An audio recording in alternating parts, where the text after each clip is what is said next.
Hey everyone, it's Robin, Artist Island Crafts, and welcome to my studio. Today we are going to make a 3D pinwheel block.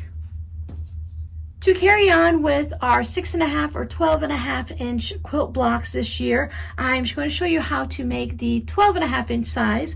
But if you come back and join me this afternoon at 3 p.m. Eastern for our live stream, I will also demonstrate a 6.5 inch block. Different type of 3D blocks are not anything new. They've been in the quilting world for a very long time. I've seen a lot of different origami 3D pieces that you make with paper that have been turned into quilt blocks. The majority of the videos I've watched, they use charm packs, which are great. They're very convenient. But for our projects this year, we are making 6.5 inch blocks and 12.5 inch blocks. And a charm pack will give us a 9-inch block, and that doesn't work for us unless you want to make that size and put a border around it for your 12-inch block. For us to have a 12.5 inch block, which finishes at 12 in our quilt, I'm starting with 4 background pieces that are 6.5 inches. This quilt block is a 4-patch block, so there's going to be 4 blocks that are making up our background, and then we're going to have 4 of the same exact size. So I have 4 6.5 inch blocks for my pinwheel. Now, as you're making this, you can go ahead and mix up your fabrics. They don't need to be the same 4 of anything. You can have 8 different fabrics that don't match at all. Maybe you want to use 4 different whites or blues in your background fabrics, and then something that's going to make your pinwheel pop. So I have my 4 background pieces all laid out. I'm going to take what's going to be my 3D pinwheel, and for these 4 blocks, I want to take it over to my iron, and I'm going to give them a nice press on the diagonal. Notice that I pressed all of my pinwheel blocks in half with the right sides out, so they're all pressed wrong sides together. Now, this isn't something we normally do in quilting, but we want to have all of that nice fabric showing. These are my 2 raw edges. This is my folded edge. I'm matching up the raw edges with the raw edge of my background. And I want to lay these down all facing the same direction. When I put these down, I don't want to put them in different corners. We're not going to be spinning it around the center here. I want to make sure that they're all laying in the right direction. So everybody's lined up looking the same. Now I'm going to go to this top corner up here, and all my blocks, I'm still going to keep doing the same thing. So at the top corner, I'm going to bring that point down to where it matches this point down here. Now I'm just going to put some pins in mine and take it over to the sewing machine, and I will sew my blocks together. Other people like to take it over and do a little bit of a stay stitching just to hold it down. They will go with an 1/8 of an inch seam allowance. Now when we sew our blocks, we sew them at 1/4 of an inch, if you remember, and that'll give us our nice proper size 12.5 unfinished quilt block. If we stitch this down here and here at 1/8 of an inch, when we go back and sew all these pieces together at 1/4 of an inch, you won't see any of that stitching. I find it a little difficult to do that 1/8 of an inch stitching on this. If I were working on maybe a tote bag or some clothing, it's a lot easier because you use a 3/8 inch seam allowance or something larger. But just 1/4 of an inch, you need to make sure that you're just hugging the edge when you put this down. I'm going to take mine over to the pressing station again, and I'm going to fold all of these pieces down and give them just a light press to hold them in place. Or you could just go ahead and do a quick finger press, and if you see they are staying down in place that way, so that might work. It all depends on what type of fabric you're using. Now some people might not want to do this because it does make your block a little flat, but through the process of making your blocks and sandwiching your quilt and quilting it, there is a good possibility that it's going to get pressed down a little bit anyway. So we can always pop this back open afterwards. Once it's sewn together, we could always put our hand in there or put a little iron in there and get rid of that crease. But if you just finger press it, then you won't have a hard crease. I didn't hit it too hard. I just want a little steam to hold it in place. I'll take a couple pins. I'll put one here to hold this. Then I could put one on this side to hold that piece down. Make sure you orientate them back. Mine are all pinned, but you may have chosen to do that 1/8 of an inch stitching just to hold it down. Just take a step back, take a second to look to make sure you have everything spinning.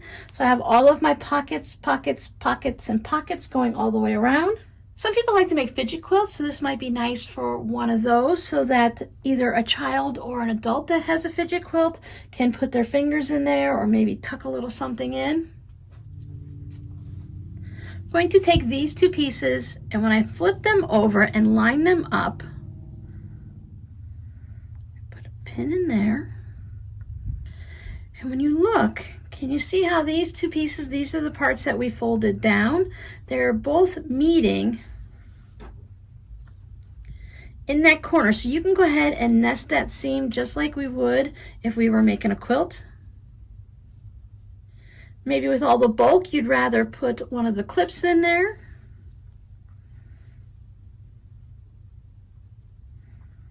Make sure everybody's lined up nice and neat. And I'll stitch down this one. And I'll do the same process here. Because of all this bulk, it's better to turn it this way and start at the thinner side and work your way towards the bulky part.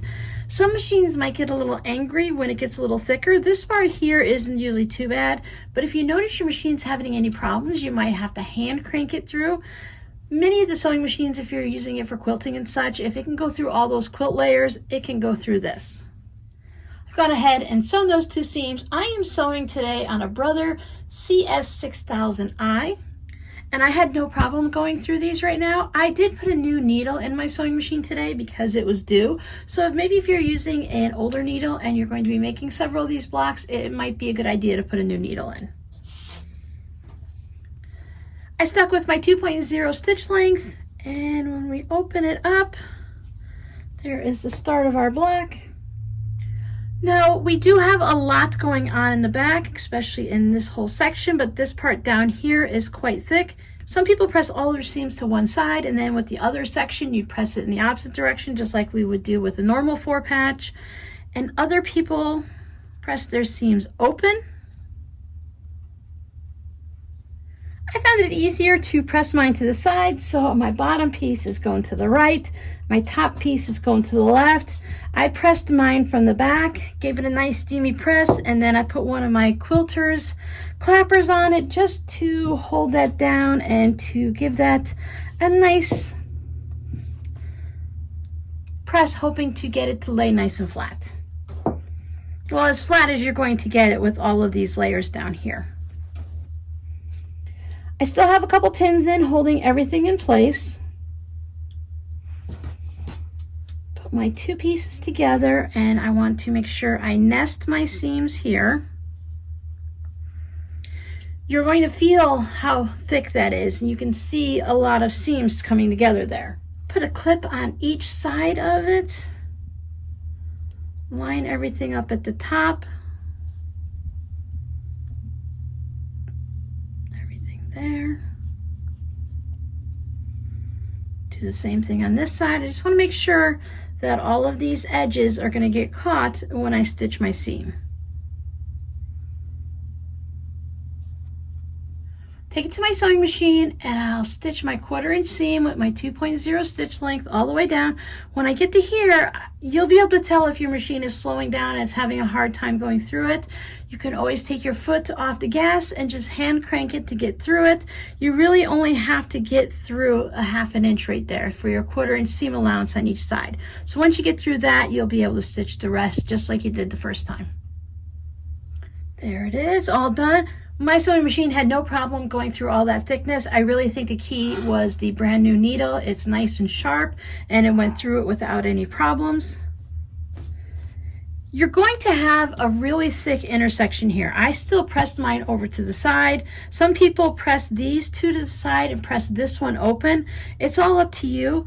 But remember, when you take this to quilt it or have your quilter do it, they're not going to be quilting through all of these seams in the center here. They're going to leave this part alone.